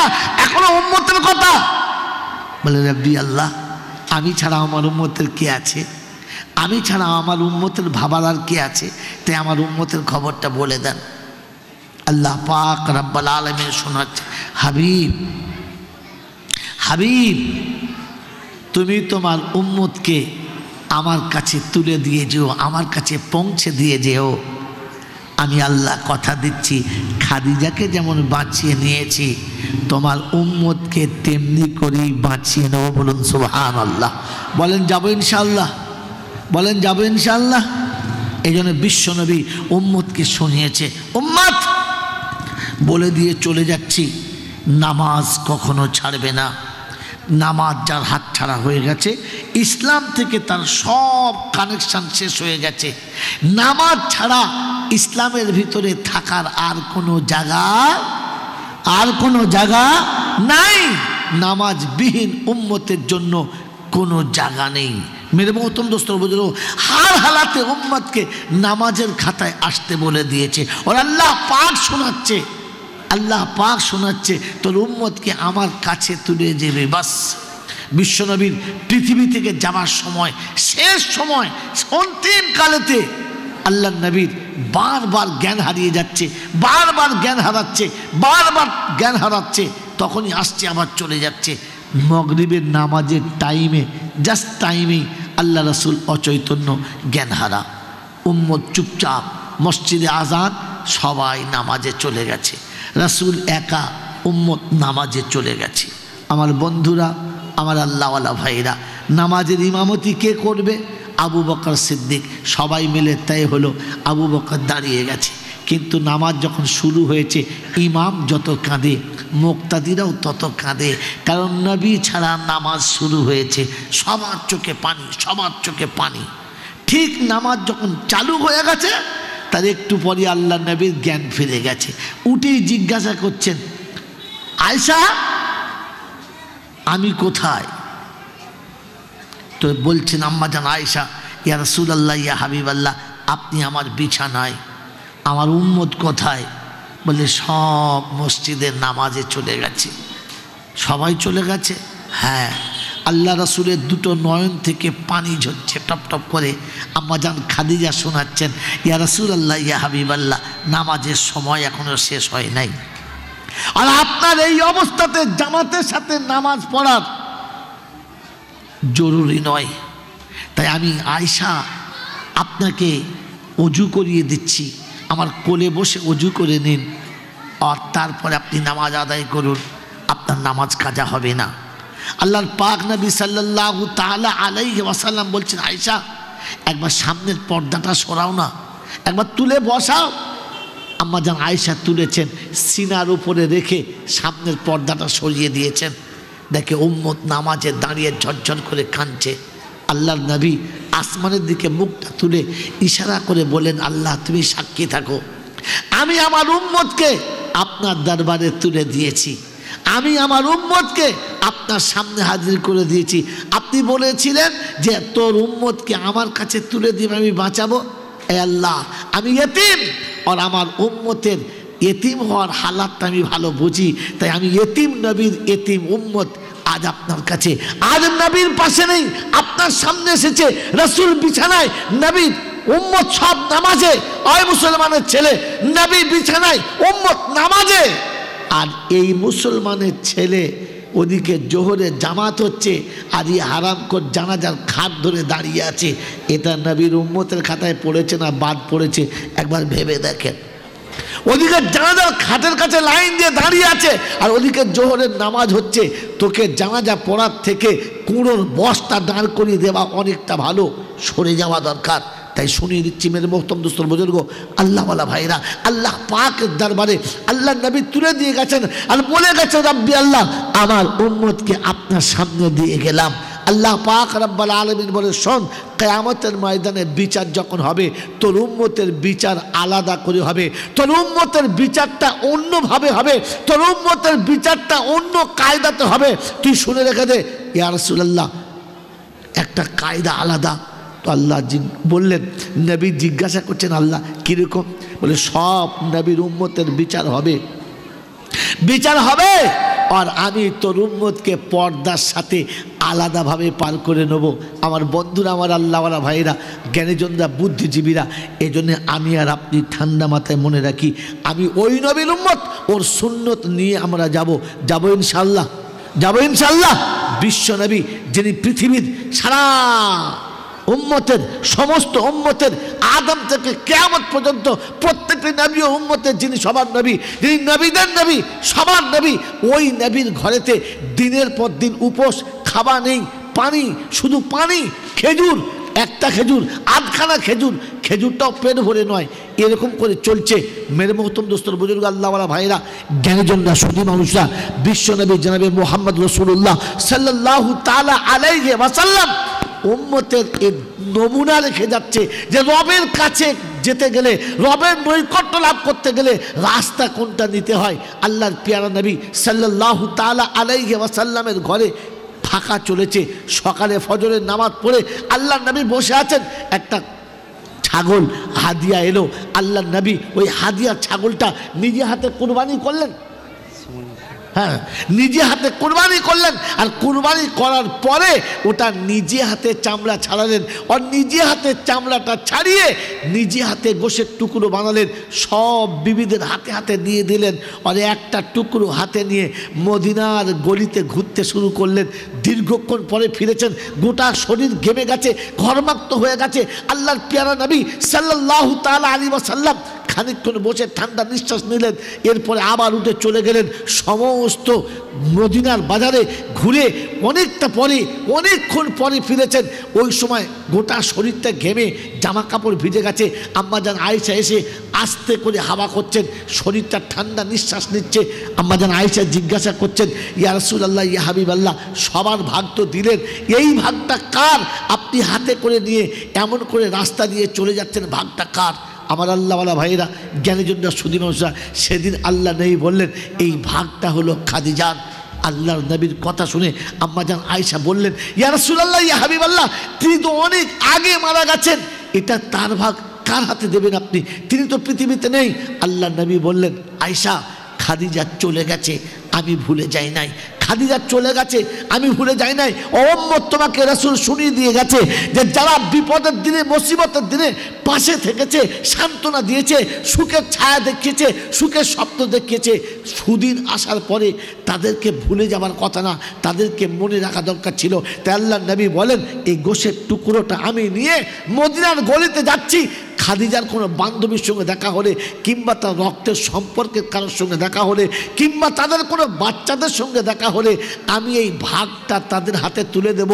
আর খাদিজার কাছে গিয়ে বলবো, খাদিজা, তুমি চলে এসেছো, আমি তোমাকে ভুলে যাই নাই, মনে রেখেছি, তাই তোমার ভাগটাকে তোমার বান্ধবীর বাচ্চার হাতে দিয়েছি।